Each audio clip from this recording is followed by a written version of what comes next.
मी विजय Nikam, chairman Sonai arcade बिल्डिंगचा. आमच्या इमारतीमध्ये गेल्या 3 वर्षापासून पाण्याचा सातत्यानं प्रॉब्लेम आहे. त्याच्यामुळं या इमारतीमधील रहिवाशांना या घरगुती खूप साऱ्या समस्या आहेत आणि प्रशासनाकडून कोणत्याही प्रकारची सहाय्यता किंवा मदत मिळत नाही. आणखी या समस्येबद्दल आमच्या इमारतीमधील महिला वर्ग, भगिनी त्यांच्या समस्या मांडतील. सोडून जावं की काय एवढे विचार करायला लागले की एक दिवसाआड एक तर पाणी येतं. सोसायटीची रिक्वायरमेंट आमच्यात 20,000 लिटरची आहे आणि 10,000 लिटरसुद्धा पाणी येत नाही. तर त्यासाठी प्रशासनाने किंवा आणि विशेष म्हणजे की आत्ता इलेक्शनच्या दरम्यान आठवडाभर अगदी रेग्युलर पाणी येत होतं.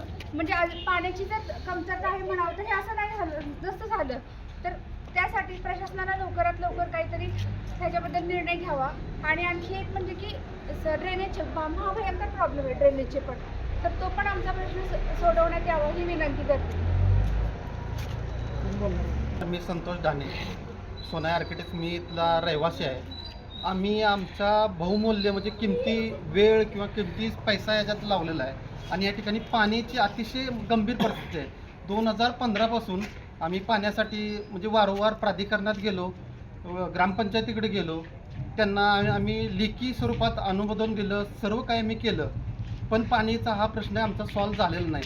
आणि आम्ही बघतो सकाळचं मॉर्निंग वॉकला जात असतो, समोरच आमच्या देखत म्हणजे मोटर लावलेलं पाणी वडून गाड्या धुतात, मोठ्या मोठ्या गाड्या धुतात, रस्त्यावर पाणी मारतात आणि आम्हाला पाणी अक्षरशः 3-3 दिवस पाणी येत नाही प्यायला.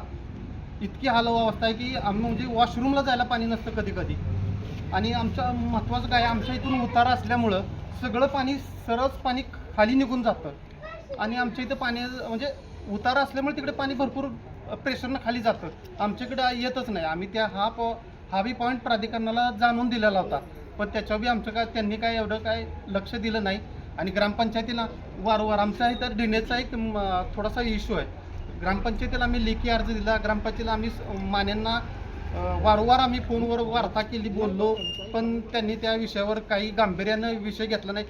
त्यांनी आम्हाला असं सांगितलं तुम्ही आमदारांच्याकडे जावा, ह्याच्याकडे जावा. प्रॉब्लेम आमचा ड्रेनेजचा थोडासा आहे, जर समोरच्याप्रमाणे झालं तर सॉल्व्ह होऊ शकतो. तो एक पाणी अतिशय आमच्याकडे पाणी ज्या लिमिट पाहिजे, ज्या प्रेशरनं पाहिजे ते प्रेशर येत नाही आणि पाणी कमी प्रमाणात येतं आहे. अतिशय आम्हाला पाण्याची आवश्यकता आहे. 30 फ्लॅट आहेत आमच्या इथं, 30 जण राहणार आहेत, 30 परिवार आहेत. त्या 30 परिवारांमध्ये आणि पाणी येतं 10,000 लिटर बी येत नाही एक दिवसाड. सकाळी आलं तर दुसऱ्या दिवशी संध्याकाळी पाणी येतं आहे. त्या पाण्याला प्रेशर बी नाही आणि लाईट बिल, पाणी बिल, त्यामुळे आम्ही परत मोटरीनं पाणी वर उचलतो, त्याचा खर्च, इलेक्ट्रिकचा खर्च सर्व पाहता आम्हाला म्हणजे इथं नको असं झालेलं आहे. थँक्यू. प्राधिकरणाकडून आपल्याला काही याबाबत सूचना आल्यात का? त्यांनी मीटर लावलेलं आहे आपल्या इथं, वर्षानुवर्षे हे प्राधिकरणवाले बिल घेत आहेत. तुमचं काय म्हणणं आहे प्राधिकरणाबाबत? आमचं एवढंच म्हणणं आहे की प्राधिकरणानं योग्य रीतीनं आम्हाला पाण्याचा पुरवठा करावा. पाणी अतिशय कमी येतं, पाण्याचं प्रेशर नसतं आणि पाणी नसल्यामुळं सगळं प्रॉब्लेम येतो आहे. पाणी त्यांनी निरंतर पाणी द्यावा. मागच्या आठवड्यात इलेक्शन होतं तर पाणी भरपूर सतत आलेलं होतं. मग अशाच वेळी येते पाणी तर दुसऱ्या वेळी काय येऊ शकत नाही.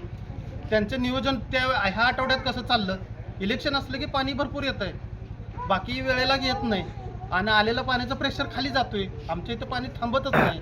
पंचायत समिती आणि जिल्हा परिषद निवडणूक होत्या, यावेळेस आपण पाणी प्रश्न असताना देखील निवडणुकीसाठी आपण मतदान केलंय का? हो केलेलं आहे, आम्ही मतदान केलेलं आहे. तुम्हाला काहीतरी अपेक्षा असतील ना पंचायत समिती सदस्यांकडनं? पंचायत समिती सदस्यांकडून अपेक्षा आहेत, भरपूर अपेक्षा आहेत सगळ्यांच्याकडून. पाण्याचा मेन अपेक्षा आहेत. आम्ही त्यांना वारंवार लेखी बी दिलेलं आहे, ग्रामपंचायत दिलेलं आहे, प्राधिकरणानं दिलं आहे. येऊन आम्ही आमदार महेश शिंदे साहेब इथं आलेले इलेक्शनच्या वेळेस, त्यावेळेस त्यांना बी आम्ही सांगितलेलं आहे, म्हणून आम्ही सगळ्या यांना सांगितलं आहे. पण पाण्याचा हा प्रश्न काय 2015पासून आम्ही हा प्रश्न ही करतोय, पाण्याचा प्रश्न. म्हणजे आता तुम्ही संभाजीनगरमध्ये राहत असून एवढे पैसे खर्च करून फ्लॅट घेतले, पण तुम्हाला पाण्याविना तुम्हाला घर आता सोडण्याची जवळपास चिन्हच आहेत तुमची सोडण्याची. अगदी बरोबर आहे. आम्हाला असं वाटतं आणखी पाणी नसल्यामुळे आम्हाला काही फ्लॅट खाली आहेत, भाडोत्री सुद्धा भेटत नाहीत. अक्षरशः आम्ही आमच्या आयुष्याची पूर्ण पुंजी लावलेली आहेत. जर त्या फ्लॅटला एक भाडोत्री भेटत नाही, पाणी अभावी, आम्ही म्हणजे पाण्याचा हा मोठा प्रश्न आहे. काय सांगाल प्रशासनाला?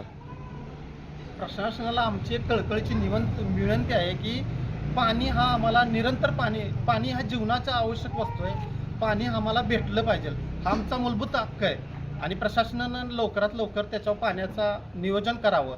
पाणी आपल्यापाशी, सातारा जिल्हा हा धरणांचा जिल्हा, पाणी म्हणजे इतकं मुबलक पाणी आहे की पाणी आपल्याला दिलं पाहिजे त्यांनी. धरणांचा जिल्हा असून पाणी जर आपल्या उशाशी पाणी असून आम्हाला भेटत नसलं तर मग त्या जिल्ह्यात राहण्यात किंवा या फ्लॅटमध्ये या संभाजीनगरमध्ये राहण्यात, साताऱ्यात राहण्यात काही अर्थ नाही. मग आम्ही आमच्या इथून 10 किलोमीटर माझं गाव आहे, तिथं जाऊन राहू शकतो. याच ठिकाणी रस्त्याच्या कडेला पलीकडं माने कॉलनी आहे, तुमच्या रस्त्याच्या अलीकडं हा प्रश्न आहे, परंतु पलीकडं काही प्रॉब्लेम नाही आहे कोडोलीमध्ये, फक्त संभाजीनगरपुरताच हा प्रॉब्लेम आहे. हो बरोबर आहे, कारण त्या एरियात त्या खालच्या प्राधिकरणाचं म्हणजे नदीवरून जे पाणी येतं ते प्राधिकरण आहे का कशाचं आहे ते पाणी, कोडोली ग्रामपंचायतीचं पाणी आहे. कोडोली ग्रामपंचायतीचं पाणी आहे. तिथं अक्षरशः पाणी ओव्हरफुल होतंय. तिथं बी आमच्या गावातले तुम्हाला काय वाटते, कोडोली ग्रामपंचायत मध्ये पहिले जे संभाजीनगर होतं तसंच हवं होतं का जे संभाजीनगर नवीन झालंय ते नको होतं? नाही, ते जे पहिलं होतं आमचा मूळ पाण्याचा प्रॉब्लेम आहे. पाणी आम्हाला संभाजीनगर ग्रामपंचायतीत द्यावं, प्राधिकरणात द्यावं. ॲक्च्युली आम्ही जर वीज कर, आरोग्य कर संभाजीनगर ग्रामपंचायतीमध्ये भरतो आणि मेंटेन सगळा कर आम्ही त्यांना भरतो, तर ग्रामपंचायतीनं आम्हाला पाणी सप्लाय करावं, कारण पाणी अतिशय आम्हाला गरजेचं आहे. कारण सारा कर आम्ही त्यांच्यापाशीच भरतो. तुम्हाला काय वाटतं, जाणून बुजून इकडं टँकर लॉबी वगैरे काय असावं की मुद्दामून पाणी याच ठिकाणी सोडत नाहीत व टँकरनी पाणी पुरवठा करण्यासाठी हे प्रयत्न असावेत का कोणाचे? नाही, हा एक महत्त्वाचा प्रश्न आहे. ह्याच्या मागे हा बी लॉबी काम करू शकते. कारण आठवड्यापूर्वी जर पाणी व्यवस्थित येतं आणि परत नंतर पाणी बंद होतंय आणि आमचे वारंवार टँकरचा खर्च आहे. टँकर 1500, 1000 म्हणजे ते म्हणतील तेवढं पैसे आम्हाला द्यावे लागतात.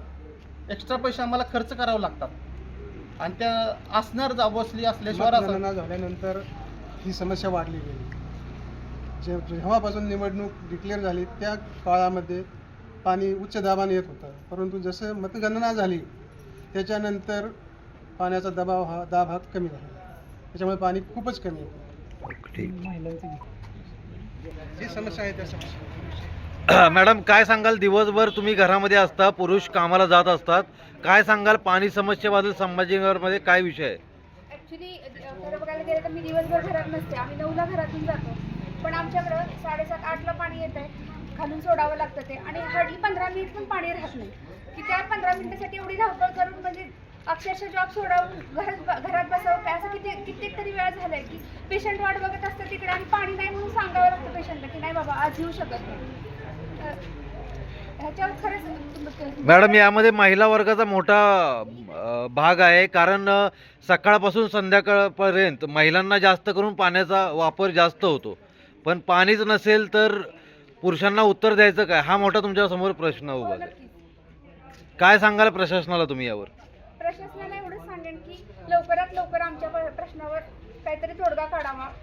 पाण्याचा सप्लाय रेग्युलर व्हावा. एक दिवसाआड पाणी म्हणजे सगळं अख्खं जीवन सगळं पाण्यावर अवलंबून असतं आणि एक दिवसाआड पाणी ते पण 15 मिनिटं म्हणजे कसं जगायचं कसं लोकांनी, ह्याचा पण विचार केला पाहिजे. मतं मागताना तुम्ही आम्ही पाणी 24 तास सप्लाय करू वगैरे असं जर बोलता तर ते ॲटलिस्ट 24 तास राहू द्या, पण दिवसातनं 2 तास तरी प्रॉपर पाणी सोडा ना.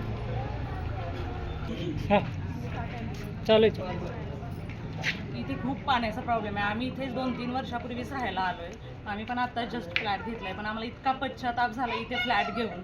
इथे पाण्यात आल्यापासून अक्षरशः 2 ताससुद्धा पाणी घरात येत नाही.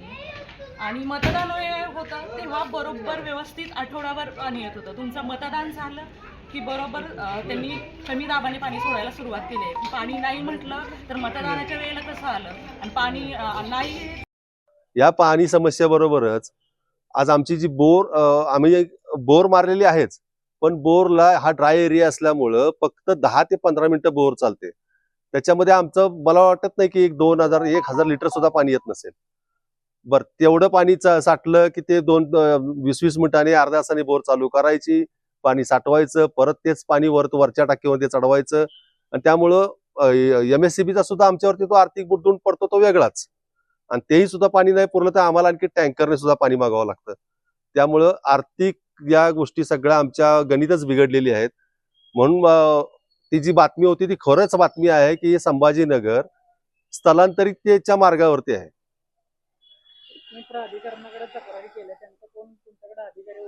कोणीही फिरकलेला नाही, चौकशीला सुद्धा कोणी आलेलं नाही. आम्ही त्या गडकरी मॅडम होत्या त्यावेळेस सुद्धा आम्ही त्यांना वारंवार जाऊन त्या सगळ्या तक्रारी आम्ही दिलेल्या होत्या. सरपंच सतीश माने यांच्याशी सुद्धा आम्ही फोनवरती भरपूर बोलणं झालं. मी त्यांना आंदोलन करूया म्हटलं होतं. ते तेवढ्यापुरता म्हणतात की नाही नाही चला उतरा तुम्ही खाली, आपण जाऊया आंदोलन करूया. पण त्याला त्या गोष्टीला काय अर्थ नाहीये. आंदोलन करूनच जर या गोष्टी सगळ्या मिळणार असतील मग तुम्ही प्रशासनामध्ये करता काय? पाणी प्रेशर कमी येतंय का नक्की काय अडचण आहे? पाणी पुरवठा आम्हाला जेवढा पाहिजे तेवढा मिळत नाही. तुम्ही एक दिवसाआड सोडा हरकत नाही, तुम्ही सकाळी एकदा सोडताय, एक दिवसाआड सकाळी आणि संध्याकाळी सोडताना सकाळी आम्हाला 20,000 लिटर मिळू द्या, संध्याकाळी आम्हाला 20,000 लिटर मिळू द्या. कशाला आमच्या तक्रार येतील? तेवढं पाणी आम्ही पुरवूच की शेवटी. परंतु ते जर तुम्ही 5,000 लिटर आणि 10,000 लिटरच फक्त पाणी आम्हाला देत असाल तर ते पुरणार नाही. पाणी बिल भरत नाही, आम्ही पाणी बिल भरायला तयार आहे. पाणी पुरवठा तरी सुरळीत होऊ द्या. पाणी पुरवठा तुमचं जेवढं मीटर येईल तेवढं आम्ही पाणीचं बिल तर भरणारच आहोतच की. बिल तर आम्ही रोखत नाहीये कुठलं. तुमच्या जर समस्या सुटल्या नाही तर पुढची भूमिका काय राहणार? आमच्या समस्या सुटल्या नाहीत तर पुढची भूमिका आम्ही जिल्हाधिकाऱ्यांच्या समोर जाऊन हांडा कळशी आंदोलन करू, नाही तर तिथं बिन पाण्याचं उपोषण करू. कारण का त्याशिवाय आता पर्याय नाही. कारण आमच्या आयुष्यातली जमापुंजी आम्ही सगळी इथे या ठिकाणी टाकलेली आहे. आज समजा मी तर एक रिटायर माणूस आहे, माझ्यासारखी रिटायर माणसांनी सुद्धा इथं फ्लॅट घेतलेले आहेत. मग त्यांनी करायचं काय? बरं आता आम्ही दुसरीकडे कुठे जाऊ शकत नाही. बरं आज ज्या किमतीला आम्ही घेतले त्या किमती सुद्धा आम्हाला इथं मिळत नाहीत कारण हा पाण्याचा प्रश्न असल्यामुळे. अशी अवस्था संभाजीनगरची झालेली आहे.